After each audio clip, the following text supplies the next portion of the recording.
Hey guys, how's it going? So UFC Fight Night Taira versus Park just wrapped up. I'm going to run through the whole card and give you guys a breakdown of everything that happened this event. So let's get straight into it. And opening up the prelims of this card was Piera Rodriguez versus Ketlen Souza. So I said that Ketlen Souza was going to win this one by a decision win. I just thought she'd be that little bit better in each area of the fight, and I couldn't see a way that Rodriguez could comfortably win this one. I couldn't really see her out-grappling or out-striking Souza. It went to a pretty close split decision judges card-wise, and ultimately went to Piera Rodriguez. I thought it was a lot more clear-cut Rodriguez win here, but either way, first round, very low volume round. The main shot being thrown are these low kicks to the calf, to the leg. Both fighters sort of start by trying to find each other's range. Rodriguez kind of picks it up very early on. She lands these big knees, these big elbows to the head and body of Souza in the clinch, and while Souza does land some pretty big counter shots here and there in this round, Rodriguez still probably takes a round just through being a bit more consistent and even getting 2 takedowns and holding dominant positioning for a decent part of this round. Rodriguez's round. Round 2, very strong start for Rodriguez with the same sort of knees in the clinch that were working for her earlier on, and then she did land a really nice head kick early that sort of dazed Souza a bit. And even in her boxing, she managed to do some really big damage. She had Souza dazed and backing up into the cage at multiple points. And once Souza started to land big later in this round, and even managed to get Rodriguez to the ground herself, I think Rodriguez still takes the round here. Looked better consistently in the striking, but very, very close round. Probably the closest round of the fight. Third round opens up, much slower round from both fighters. Visibly, they're both very gassed. Rodriguez does look a bit stronger earlier on, but Souza starts to pick it up later in the round. Starts landing really nicely on the head of Rodriguez while ducking out of any counter shots that Rodriguez threw back. But at this end of the round, Rodriguez gets a takedown, sits on top position for the last minute and a bit of the round. Took a lot of control time there and honestly won the round off that, in my opinion. Surprisingly, the decision was a split decision. I forgot how they scored it, but one of the judges scored Souza to win, which I can't see. I thought it was 29-28 if we're being generous. And Rodriguez takes the win regardless. Pretty clear win in my opinion. Pretty average fight to start the night. It wasn't anything special, and yeah, we'll move on to the next fight. Next up was Rafael Estevam versus Felipe Bunes. So I said that Estevam was going to take this one by a decision win. I just thought he'd be the better wrestler. I don't think he presented a big finishing threat, but I thought consistently he would out-wrestle Bunes, and that's pretty much what happened. Rafael Estevam took this one, decision win, 30-27, just by being the better wrestler of the two. So round 1, stay on the feet for a surprisingly long time. Bunes was defending a lot of Estevam's takedowns early on, which sort of had me worried for Estevam. But on the feet, there wasn't really much thrown of significance. Midway through the round, Estevam did manage to get a takedown, and from there just holds dominant position. There was sort of a caveat with this round, which you could give it to Bunes, where he got Estevam in this buggy choke that wasn't really locked in tight. It looked pretty bad position-wise, but I don't think Estevam was in any serious trouble being submitted, so you could honestly score it for Bunes, but I still had Estevam. Round 2, on the feet, Estevam gets Bunes up against the cage and lands some big shots before taking Bunes down, where he just sits on dominant positioning and lands some solid ground and pound. Unlike last round, Bunes isn't really putting much of a fight on the ground. He's not really resisting much of the transitions that Estevam's trying to do. And he's just really content with sitting on bottom, and even gets his back taken and tagged with some big ground and pound later in this round because of that. Another pretty clear Estevam round for me. Third round, on the feet, Estevam is landing pretty nicely on the head of Bunes, especially with his hooks, and a minute into the fight, he gets Bunes down, and from there, he just holds dominant positioning. The rest of the round just goes by with Estevam on top, Bunes just sitting on bottom, not really trying to get his feet, get back to the feet. And it goes to a decision. Estevam takes a 29-28 decision, likely losing the first, but still a pretty uneventful fight. Another really sort of long drawn out fight. Nothing crazy was thrown this one, and yeah, it was just one based on control time from Estevam. So yeah, next fight on the card. Next up on the card was Bashi versus Yannis. So I said that Bashi was going to take this one by round 1 submission win. It was more just because Yannis as an opponent I didn't really particularly rate, especially on late notice. I think this was a week's notice step up, and even on Fury he wasn't the most formidable opponent. Meanwhile, Bashi was a very high level prospect with one somewhat bad loss to Rodriguez, but outside of that, nothing much. And I was correct on this one. Bashi won this one. First round submission as well in that, where very early in the round, Bashi gets Yannis down the ground, shortly takes the back and just starts nailing Yannis with ground and pound as he's trying to make his way back up to the feet. Every time he'd sort of get there, Bashi would sweep the legs out again, pull him back down to the ground. And when Yannis finally gets back to the feet with Bashi on his back, Bashi locks in this rear naked choke and pretty much instantly submits Yannis the minute it goes in. This was with a minute left in that first round, and it was a very impressive win for Bashi, but I think it more spoke to how unready John Yannis is as an opponent for UFC level competition. Still a good win for Bashi. Not the craziest of fights considering John Yannis looked really bad in there, but good win for Bashi. Following that, we had Nick Klein versus Andrei Puliev. So I said that Nick Klein was going to take this one. I said by a decision win. It was more just off the fact that Puliev's most recent performance was absolutely horrendous before this fight, and I thought that Nick Klein at least made it close with Manza Abdul Malik. I was actually wrong. Andrei Puliev took this one, round 2 TKO win. It was more reflection of how sort of easy Nick Klein is to beat up on and wilt. So the first round, very strong start from Klein. He's pushing Puliev back, taking him down against the cage, hurting Puliev badly as well when he'd try and get up. At one point he took him down and let Puliev get back up, but while he was getting up he'd tag him with like 3 or 4 shots to the side of the head. Had him visibly hurt up against the cage, and while it returns to the feet, most of this round was spent with Klein clinching Puliev against the cage. He does get hit with a big knee against the cage this round, but he also does sort of manage to get Puliev down to the ground, hold him there for a good part of the round, taking a lot of control time, and also looking good earlier on. So I think this round definitely goes to Klein. Second round, almost instantly Klein tries to shoot him for a takedown. That Puliev defends for a very long time. Eventually he does get Puliev down, but Klein's so gassed he isn't able to sort of exert any physical dominance on the ground. Puliev gets back up again, and when he gets back to the feet, Klein just gives up. He starts walking forward with a high guard, to which he gets caught with a heavy body kick. He drops his hands, sits down, gets hit with another 2 punches to sort of the side of the head. Dropped against the cage, and he just kind of quit. Puliev didn't really hit him with anything particularly hard that would require him to sort of, he couldn't fight back. I mean, the body kick was pretty bad, but it just more looked like Klein folded under the pressure. He wilted the minute any sort of physical damage happened to him. Puliev looked decent. He still didn't look amazing. It was more just a reflection of what Klein looked like that fight. Another sort of fight on this card. It wasn't off to a great start, this one. Next fight. Next on the card, we have Rodolfo Vieira versus Tresean Gore. So I said that Tresean Gore was going to get this one done by a round 3 submission. Mainly it was just because I saw him as a bigger threat to finishing the fight compared to Rodolfo Vieira, who would sort of drag it out to a decision. I was actually wrong. Rodolfo Vieira won this one. It actually stayed on the feet for pretty much the whole fight, which shocked me considering both these fighters are decently good in the wrestling. So first round, really close round. Both fighters are looking pretty much equal on the feet. If not, Vieira is looking slightly better. Gore was constantly defending Vieira's takedown, so 5 in a row I think he defended. But late in the round, Vieira gets Gore down, and from there, Vieira just dominates top position for a large part of the round. He took the round mainly just based off control time, but he was landing better. Second round, same as the last round. Vieira's constantly looking better in the striking, while Gore's only point of success is just defending Vieira's takedowns and keeping the fight standing. But on the feet, Gore just isn't throwing anything back, and what he is throwing isn't landing, or it's landing just weakly on the guard. Meanwhile, Vieira is actually picking it up on the feet as the fight goes on. He's sort of landing more, doing a bit more damage to Gore in the second round and third rounds. But ultimately, it was just Gore not throwing anything back that lost him this second round. And in the third, it's the same as the last. Vieira just starts landing good on the feet. This round in particular, nothing really significant was thrown.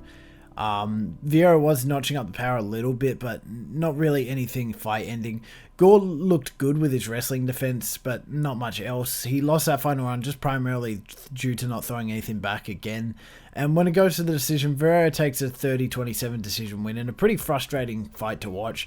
Just constantly watching Gore lose and not do anything about it for 3 whole rounds. Not even try and take the fight to the ground where he might find some success with a guillotine or a submission.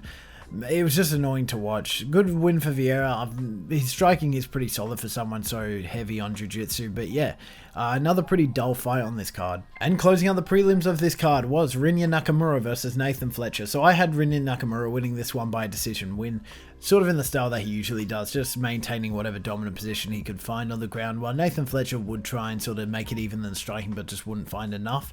Rinya Nakamura did win this one, but it was actually by a first round TKO, body shot TKO. Very, very impressive win for him, probably the best he's had in his whole career. So in the first round, very early on, Nakamura lands this really nice calf kick that knocks the legs out from under Fletcher. Fletcher sort of falls over forward, and then Nakamura follows up with another one that sort of forces Fletcher to lift his leg in the air, move it back. You could tell that the kicks were really hurting Fletcher. And a minute into the round, Nakamura lands this really clean body kick on Fletcher that was landing at the perfect time right as Fletcher went to go throw a punch. Fletcher backs up. He has a bit of a delayed reaction, but eventually grabs the body and starts falling over backwards. Lands on his back. Nakamura dives in and just finishes the fight with some ground and pound. It was mainly just due to Fletcher not defending at all and still like grabbing the body, grabbing the sort of liver side that got kicked, while Nakamura was landing some nice ground and pound on him. Fight gets finished. Nakamura takes a first round body shot TKO. It's good to see him come back, especially after that Gafarov loss, and it's good to see him that he's improved on the feet and he can keep it competitive. Do I think his striking is always going to be this powerful and dominant? No. I think his best weapon is still his grappling, but it's good to see that he's sort of developed levels to his game. Fletcher, I mean, it was kind of a rough fight. He just got caught at one moment and then that just sealed the fight for him from there. I do think he's decent, but yeah, Rinya Nakamura looks very much improved this one. And also this was a pretty good fight as well. Next fight on the card. And now we move on to the main card. Opening that main card is Danny Silva versus Kevin Vallejos. So I said that Kevin Vallejos was going to take this one by around 1 KO.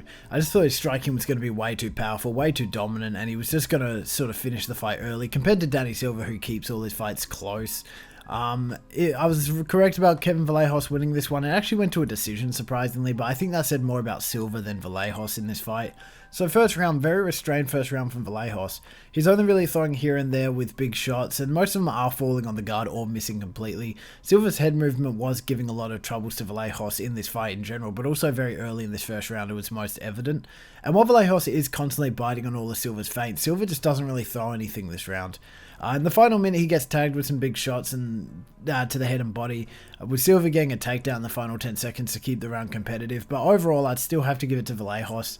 He was the only one who was really landing, despite the fact that most of it was missing, and Silva, if he threw back, could have taken this one back.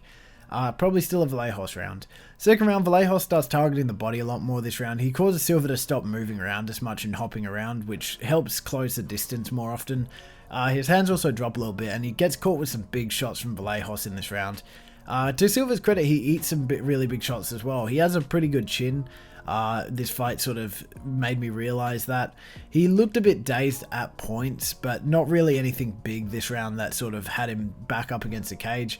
Vallejos did score a takedown over Silva near the end. It wasn't really much to score off of though, and I think Vallejos mainly just wins this round through landing the bigger, harder shots, while Silva once again didn't really throw much back. Third round, outside of a takedown near the start of the round, it looks like it's going to be a pretty bad round for Vallejos. Silva's constantly getting him up against the cage, landing nicely on his head, but as the round goes on, Vallejos starts picking up, landing some big shots, also getting caught with some counters here and there from Silva. Silva started to pick it up very late in this fight. Once again, Silva's head movement as well was giving Vallejos a lot of issues with landing clean and big on Silva.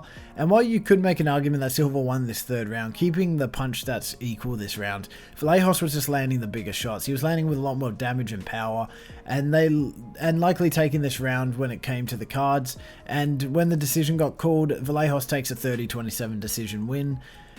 Good fight from Vallejos. I was expecting a finish, which was kind of disappointing, but I think this was mainly because Silva's chin was so good and his head movement gave Vallejos a lot of issues with landing that big finisher shot.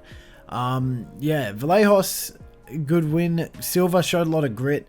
I think the next guy he goes up against, I'm probably going to have to pick for him because he looked really good this fight, head movement wise. He just didn't really throw much.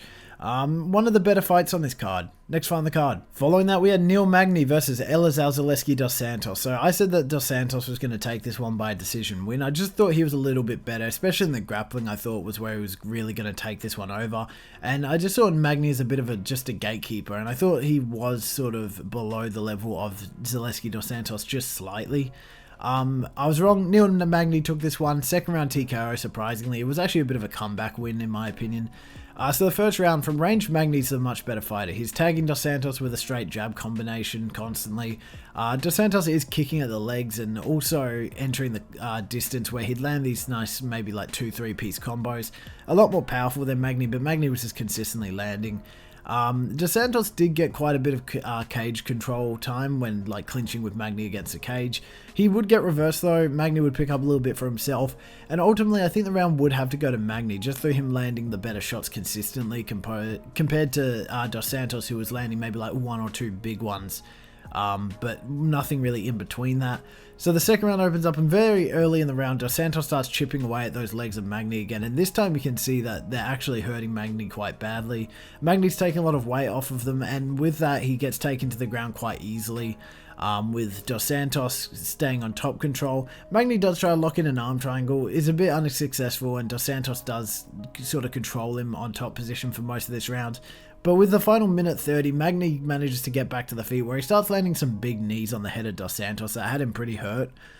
He rolls out, gets back to the feet, and when he gets put up against a cage, Magny takes the back, gets him to the ground, starts nailing him with ground and pound while sort of sitting on top of him, and finishes the fight in the last 30 seconds via TKO. It reminded me a lot of the Mike Mallet performance, where Magny just gets on top and just starts giving it all he has, and ultimately it worked for him.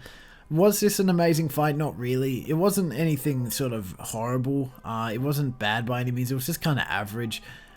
Good finish for Magny. Good to see him sort of get his name back in that win column, but I don't really see much else for him in the future.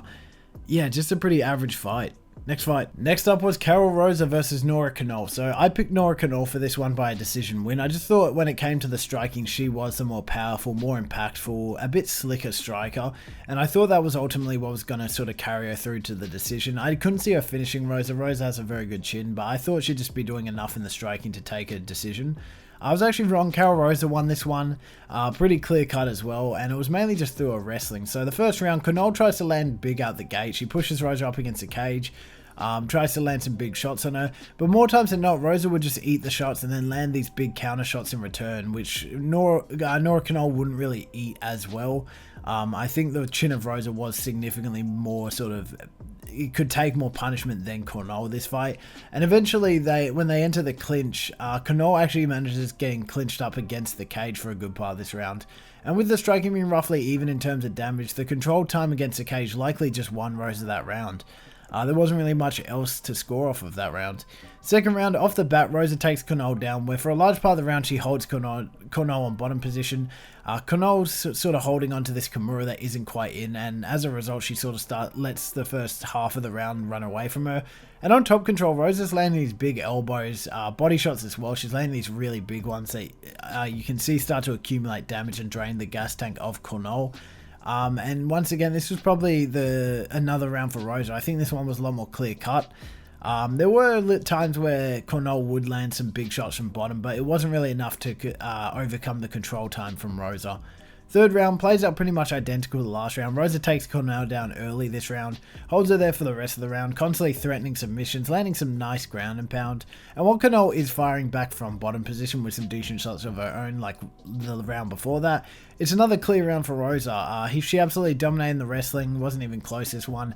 Cornolle didn't really get a chance to strike, and as a result, Rosa took a 29-27 decision. They must have given her a 10-8 for round 3, maybe even round 2, I don't really know. And it was just a complete difference, day and night difference when it came to the ground game that ultimately won her this fight. This was one of the better fights.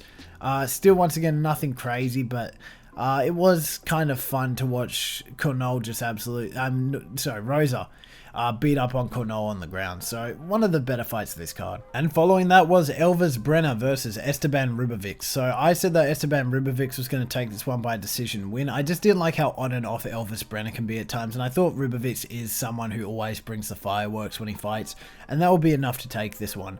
I was actually correct. Esteban Ribovics took this one by a decision win, a pretty dominant one at that. So first round, Ribovics opens by chopping at the front leg of Brener, to which Brener tries to take the fight to the ground very early, ends up getting reversed, put on bottom position, and while Ribovics is landing long combos to the head of Brener, Brener would sort of load up on all the shots he'd land. He'd land big to the head and body of Ribovics. Both fighters dealing some really big damage from the jump when it came to this fight. And when Brener goes in for a spinning elbow, he slips and almost gets put away with some ground and pound from Ribovics. He takes some really big damage while making his way back up to the feet, which likely won Ribovics the round. Very competitive round though. I could see you scoring this one for Brener, but it was sort of close. Second round, Brener is trying to close distance, but every time we get close, Ribovics would land this big shot and back him up again against the cage, to which Ribovics would land nasty combos against the cage, deal some real big damage. But that's not to say this was a bad round for Brener at all. Brener was firing back with some massive shots here and there that would do some really big damage to the head of Ribovics. But for every one big shot Brener would throw, Ribovics would fire back with a 4 or 5 piece combo and just keep hitting him with this volume on volume. Kept the round very, very competitive. I'd most likely give it Ribovics. Once again, I could see how you could score it for Brener, but Ribovics' volume was just off the charts on this round. Third round, same tune as the last round. Brener is landing bigger, but Ribovics is landing a lot more. Also looking a lot better in the striking, due to Brener just constantly backing up against the cage, to which Ribovics would just unload on him. And while Brener lands some big shots in the last 30 seconds when fighting for the center of the octagon, Ribovics just looked consistently better this round. Likely took that third round as well. I had it 3-0. And so did the judges when they got to the scorecards, because Ribovics took a 30-27 decision. One of his better decisions. He actually has a habit of going to close split decisions because he lets himself sort of take punishment to give it out again. This one, while it was close at points, I think Ribovics did just consistently look better this fight. This one, a lot of people before the next fight on the card, which no spoilers, but a lot of people were calling this the sort of fight of the year contender of 2025. But this one kind of got blown out of the water. Still want a fight of the night bonus. Excited to see what's next for Ribovics. In fact, next fight, I actually have a sort of opponent for him. So we'll move on to that. Next fight on the card. And now the co-main event, Mateusz Rebecki versus Chris Duncan. You guys have probably come here for this fight particularly. This was an absolute banger. I said that Mateusz Rebecki was going to take this one by a decision win. I just thought that when it came to power, he would be leading the dance. Duncan can keep it competitive on the feet. He also can mix it up with some wrestling and grappling and submissions. But I just overall saw Rebecki doing a lot more damage to Duncan and winning the fight via that. I was actually wrong. Chris Duncan took a very impressive decision win here. Man, Duncan's hard to pick for because he does stuff like this and then he'll like lose this next fight. But yeah, Chris Duncan, impressive win here. First round, very early in the round, Duncan gets dropped and takes some big damage while getting back to the feet. He does manage to actually fire back on Rebecki. He does his own big damage, particularly with his elbow that swole the head of Rebecki up very early in this round. And on the first round, on the feet, it's just a back and forth sort of brawl between these fighters. Both ended up showing massive damage to their face, even from the end of this round. Despite the body kicks from Duncan and some really big damage with his elbows though, I'd still give the round to Rebecki with him landing and wobbling Duncan multiple times. There was a head clash one that wasn't particularly Rebecki hitting him hard, but Duncan got dropped about 3 different times this round. Rebecki just was landing bigger. So I'd give that first round to Rebecki. Second round, Duncan does a good job at staying out of range of Rebecki. He's tagging whenever trying close distance and fighting off of the back foot for most of this round, using his range to his advantage. Midway through the round, Duncan starts landing these really big shots, with a straight that wobbled Rebecki being one of the biggest shots of the round. It had him sort of stumbling backwards against the cage, where Duncan would follow up with 2 or more shots against cage, 2 big ones at that. And what won Duncan this round was the constant body kicks that were dropping Rebecki's guard, leading him to getting caught with these huge shots over the top. And you could tell that from this round onwards, Rebecki was really hurt pretty much everywhere. So was Duncan to an extent, but Rebecki was really feeling it. And in the third round, despite the fact that Rebecki's eye was pretty much swollen shut, they let the fight continue. Honestly, I thought it was going to be stopped after the second round. It probably should have been stopped after the second round, but it kept going. And this third round was a very competitive back and forth on the feet. But as the round went on, Duncan starts to land even more and more and more and deals more damage with his elbows and straights to the face of Rebecki, with both fighters putting it all on the table. Rebecki actually had a moment near the end where he cut Duncan open himself, landed his own big shots, but Rebecki was just too far, too gone. Duncan just lands the way better shots this round, and when the decision comes around, Duncan takes a 29-28 in one of the most gruesome fights I've seen pretty much in the whole UFC, but this year specifically, I think it's probably the most gruesome, bloody, violent fight of the year. And I'd say that this is a good contender for fight of the year just in general. This was an absolute slugfest for both fighters. Both did big damage, both took big damage. Rebecki looked like he died at the end of it, like he just fell over on the ground and started bleeding onto the canvas. Duncan looked absolutely beat up. Very, very impressive. Absolute grit from these two and an absolute fighter's mentality from both of them. I hope they both got treated well for this one. And when I mentioned before, next opponent for Ribovics, I say give him one of these two. Preferably Duncan, I'd actually like to see. But honestly, a Rebecki matchup for Ribovics would not be bad either. So yeah, I'd say do that for them. Next fight to the main event. And now the main event, Tatsuro Taira took on Hyun Park. So I picked that Tatsuro Taira was going to win this one by round 4 submission. And it was mainly just because I didn't think Park was ready for this. Taking a fight against someone who was, up until Brener undefeated. A real sort of next guy who was going to get a title shot if he got through Royval. And someone who has the best wrestling in the flyweight division, first of all, but some of the best wrestling in the whole UFC, full stop. I thought this was going to pair badly for him. Tatsuro Taira is very, very dominant when he fights in the ground, and I'm glad I picked him because Tatsuro Taira did win this one, second round submission. So I was a bit late with that, but still very good win for Tatsuro Taira here. Absolute domination. It didn't really look like he took any damage, so I'm expecting a quick turnaround from him.